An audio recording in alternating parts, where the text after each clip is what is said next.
हो गया, देख लिए, आ गया मजा। चलो आ जाओ, 1 मिनट के अंदर अल्केन एल्कीन अल्काइन का फॉर्मूला देख लेंगे। CnH2n-2n+2 जो भी होता है रटने की जरूरत नहीं है, डायरेक्ट हम लोग बना सकते हैं।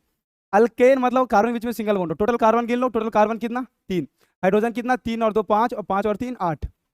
अब हाइड्रोजन को 3 के केस में तोड़ दो, ऐसा लिख सकते हैं 2 × 3, 3 के केस में तोड़ दिया हाइड्रोजन को, कितना हो जाएगा 3 2 जा 6, यानी 6 और +2 हो गया 8।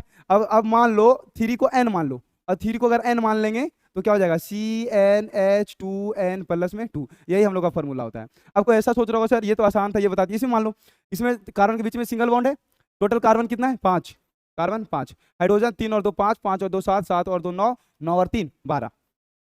अब इस हाइड्रोजन को 5 के केस में तोड़ दो, ऐसा लिख सकते हैं 2 5 10 और 2 12, 5 को मान लो n, तो CnH2n+2। ठीक उसी प्रकार इसमें मान लो टोटल कार्बन कितना है 2, हाइड्रोजन कितना है 4। इसको जो हाइड्रोजन को तोड़ेंगे जितना कार्बन रहता है उतना ही केस में तोड़ेंगे, तो कितना हो जाएगा C2 2 × 2, 2 को मान लो n, जितना कार्बन रहेगा उतना n मान लो, तो CnH2n। याद करने का कोई जरूरी नहीं, डायरेक्ट बना सकते हैं। इसका देख लो टोटल कितना कार्बन है 3, हाइड्रोजन 3 और 1 4 और 2 6।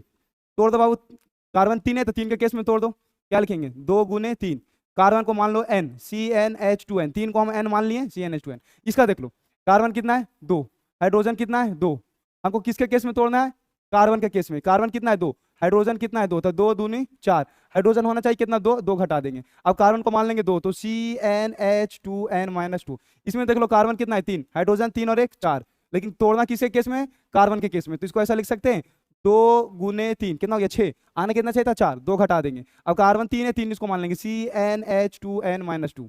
अब हम इसको